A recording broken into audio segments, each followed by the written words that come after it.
Hello and welcome to our Vietnam route and roundup. So in this video we're going to go through every destination that we went to and give our honest opinion and whether or not we think it's worth going or giving a miss. And hopefully this is informative to you guys and will help you plan your trip a bit better.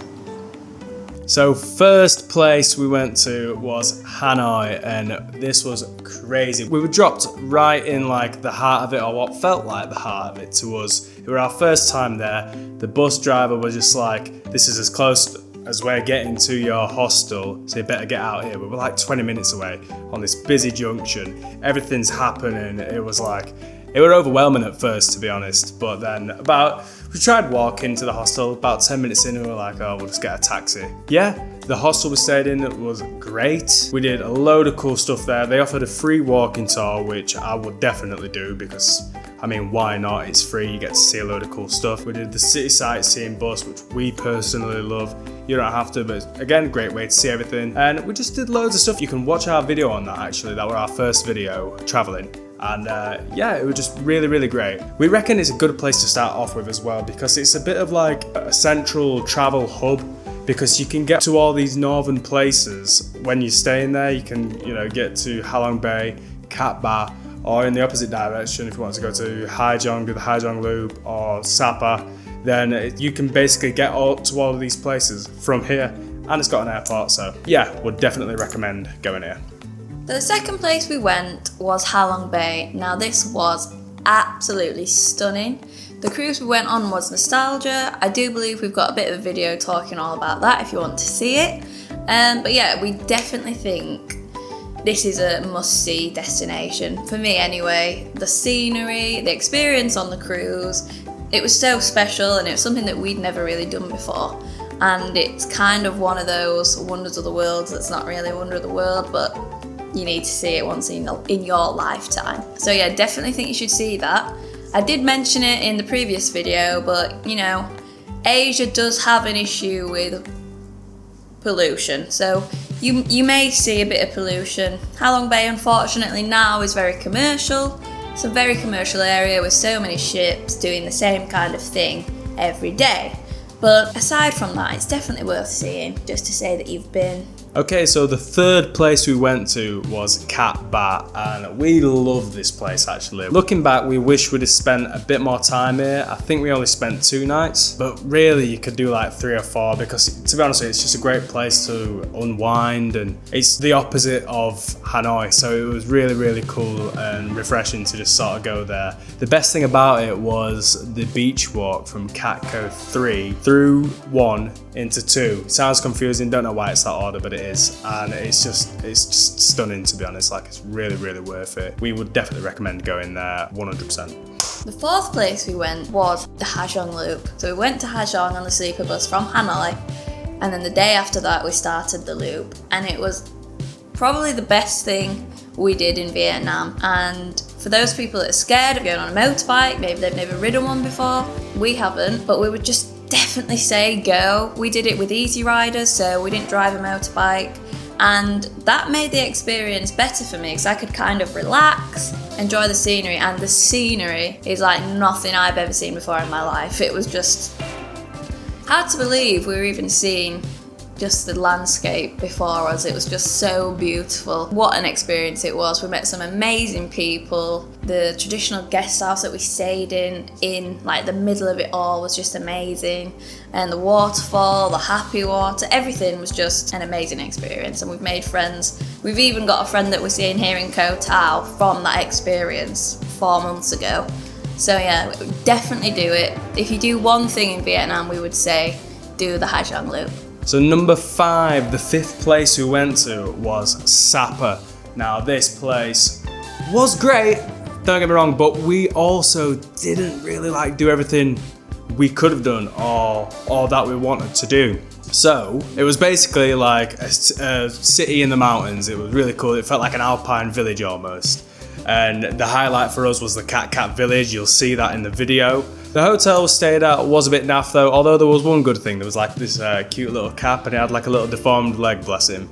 But we were like, oh my god, he's so cute. And he was following us. He went in the elevator up to the top with us, and we just let him in the room because we love cats. He followed us to the room and he weed on the bed, so that was nice. Did we change rooms then? We had to change rooms as well, but we love that little guy. We wanted to go to the top of Mount Fansipan, but we allocated only a couple of days there. You can do the hikes up there, which I think take a couple of days, or you can do hiking treks round Sapa. Again, because we only had them 2 days, we just didn't have the time to do that. So we would recommend going. We'd recommend maybe staying a bit longer than we did, so you can actually check out this cool stuff that we didn't get to do. So following Sapa, we went to Ninh Binh. Now, it was just unbelievable. The scenery, again, you're going to hear this a lot. In Vietnam, especially the north, the scenery is unreal, unbelievable. And it was just so relaxed and really chilled out. There's still lots to do there, but it didn't seem as busy as the other places. We managed to get a motorbike and tried to ride it around, and it was fine because not many people on the roads. And we really enjoyed it. We went up to a viewpoint, boat trips, just a really beautiful place, and definitely one not to miss. Probably one of my favourites of the whole trip. The 7th place we went to was Phong Nha. Now, this place was definitely alright. It was pretty cool. Your options are in this place is it's got multiple caves that you can see, and you can do a day trip there, or you can do half trip to one of them like we did. Or I think you can do a couple day, trips, visiting all these caves. And the one that we went to, I think it was called the Dark Cave. I loved it. Isabel liked it, but to be honest with you, I don't rate that high on the list. To be honest, I feel like if you could miss any place, if you needed to make up some time, I feel like you could miss this one out. But if you've got the time, by all means, go for it and explore, because it was very, very cool for what it was. And basically there was a big storm before, so this Emerald River or whatever it was just fully brown. We'd been watching Indiana Jones at the time, so I was all buzzed for this dirty water for some reason, so I was just launching myself into it. Don't know why, it was pretty cool. Yeah, that's that. Number 8 on the list was the city of Hue. Now, we nearly cut this out of the trip actually, but we ended up going just for one night, and we did the DMZ tour, and it was honestly so worth it. It was amazing. We went all the way through up to the DMZ in some tunnels that civilians built during the Vietnam War to hide away from all the bombing. We walked over bridges that separated the north and the south of Vietnam back in the day when they were separated. We went to all different kinds of memorials, and our guide was insane, just really informative and made the day very interesting. And we were so glad that we did it because we nearly didn't go. So yeah, definitely would recommend. It's the military capital of Vietnam, so there's a lot of history to learn about there, and it's definitely worth seeing. So the 9th place we went to was Da Nang, and this place is huge, right? It's a coastal city. It felt like Miami to us. Really, really cool. Had some great stuff to see. The Lady Buddha on the bay, it's just standing so tall. It's just really beautiful against the landscape. It really, really is amazing. The Marble Mountains as well. Really great. The main cave that they have there, I think we did 1 or 2 in there. There's a whole complex of it, right?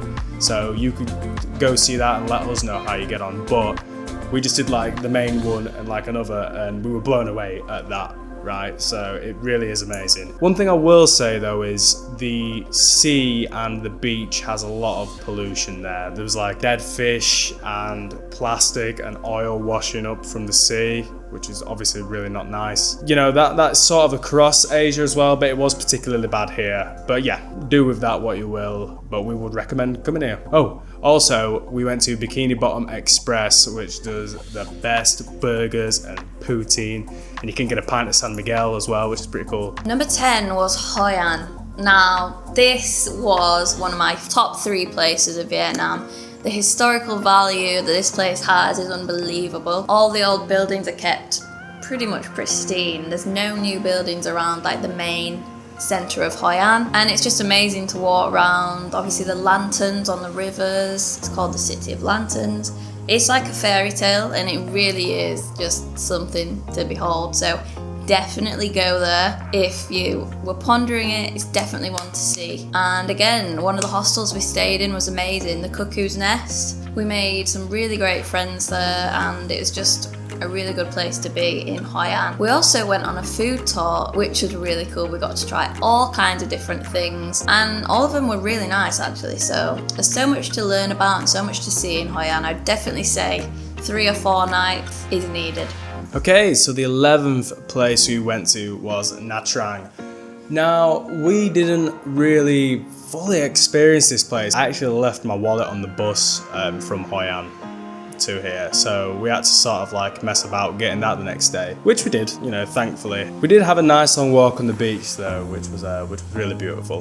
For us, I mean, it sort of felt like Da Nang almost, you know, this big coastal city. I bet there's a lot going on there, to be honest with you. I think if you had to cut some time out of the trip, you maybe could cut this place.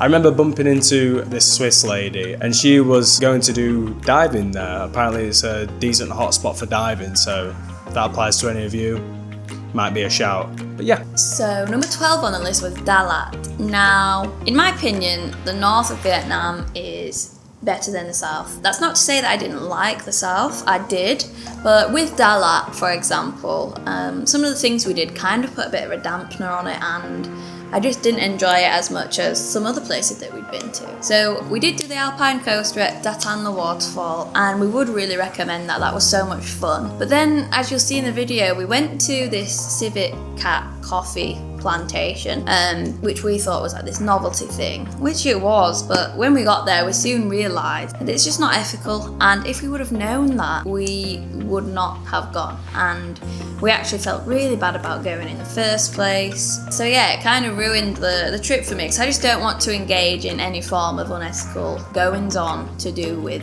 animals, tourism, not interested.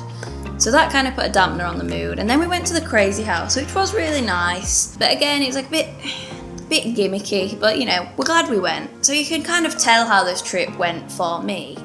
The one place we did go, other than the Alpine coaster, that I really enjoyed was the maze bar. Now, I went with a friend we'd met, and it was just so much fun. It was like a proper maze. You could go up, down, anywhere you wanted to. It wasn't just a simple, easy maze. It was so complex. You could go all over the shop, and it led to this beautiful garden in the back, and there's so many places to sit and have a drink, and it was just really cool. I'd never seen anything like that before. I think you could get away with one night, 1 or 2 nights. In my opinion, if you had to skip it, it wouldn't be the end of the world. But you know, other people might think that that's wrong in their opinion. But that's my opinion, personal preference. That's my opinion on that. Okay, so the 13th place we went to was Mui Ne.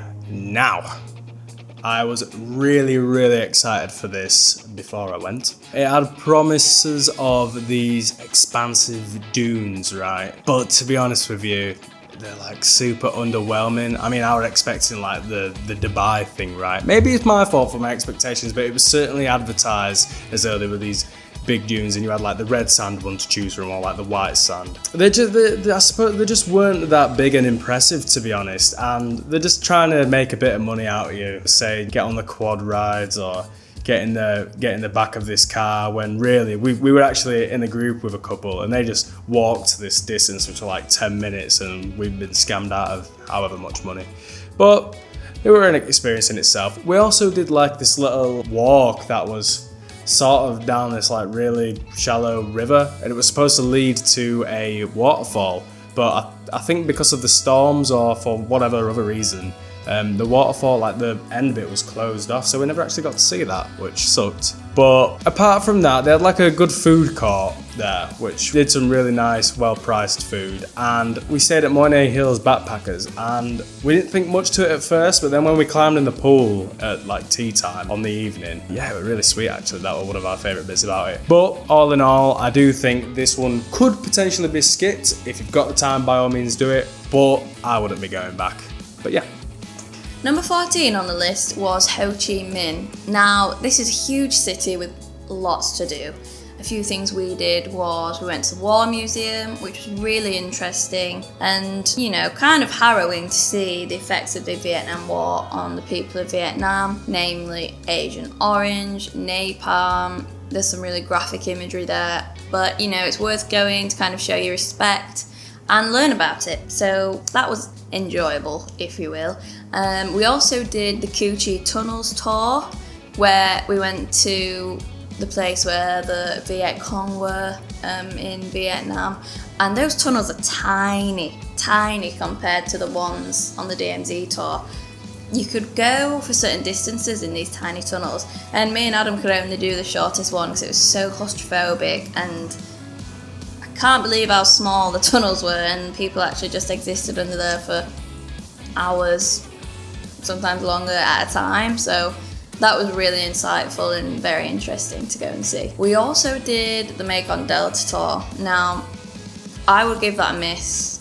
The Mekong Delta was really filthy, very commercialised, ships everywhere, ships leaking oil into the river, pollution everywhere, didn't smell nice, it just wasn't nice. And I remember we went over to an island and there was just plastic everywhere, just the sheer amount of plastic gathering in like the plants and the mangroves on the shore of the island. It's just upsetting, and it kind of ruined it for me and Adam, so we definitely recommend giving that a miss. Yeah, and we were actually quite ill in Ho Chi Minh, so we didn't really get a chance to explore the city itself as much as we'd like to, so we would say it's definitely worth spending a couple of days there just to see everything that city has to offer. So yeah. Okay, so the last place we went to in Vietnam was a banger.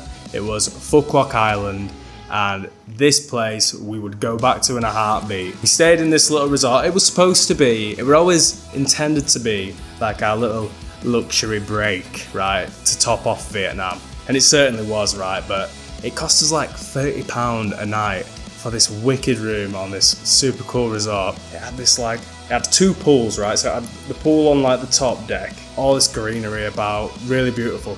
But it was like an infinity pool, and the sun set right in front of it, and it was like the most stunning thing you've ever seen. It was like so beautiful. It was really, really cool.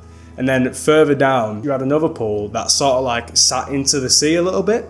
It didn't have a beach, which didn't really matter to us. It might matter to some of you guys. That pool area, people were going snorkeling from it and everything. It was just really, really cool. But yeah, as I say, we would actually go back. It was just beautiful, and we'd recommend going there. We flew from Ho Chi Minh City to Phu Quoc. It was relatively easy, but yeah, it was an excellent way to top off the trip. So in terms of visas, if you're coming from the UK, obviously that's all we can speak to, we're from the UK, you don't need a visa if you're going for 1 month. It's 45 days in Vietnam until you actually need a visa as a UK citizen as of now. Do your research, obviously don't take my word for it, but we went September 2023 and didn't need a visa.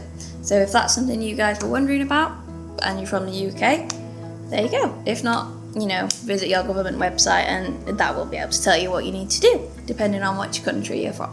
As far as travelling around Vietnam, it's actually very efficient, probably the most efficient place we've been in Asia so far. Really easy, everyone's super helpful, your hostel can arrange travel to pretty much anywhere in our experience, so I wouldn't worry about that. And it's all fairly priced. Vietnam is the cheapest country we've been to so far. In terms of the budget, we did try really hard to budget every day. We tried to kind of stick to £40 a day budget, but with excursions, travel, living it up a bit, it was so cheap, we kind of forgot that we were on a budget at times. But yeah, in total we spent £2,130.38, £1,065.19 each, so £1,000 each for a month is pretty crazy if you ask me. But there are ways to do it cheaper. You can stay in dorms, we did a lot of private rooms, a lot of hotels, there are definitely ways to cut costs. But yeah, hopefully this gave you guys a bit of an idea of what we spent and what to expect if you ever go to Vietnam. So that's it, guys. Thank you very, very much for watching. I hope it's helped you out. maybe even entertained you a little bit, might not have done. But yeah, I hope you got something out of this. Vietnam was amazing. Awesome to say that we've got Vietnam under our belt now, and it really was a magical experience. And yeah.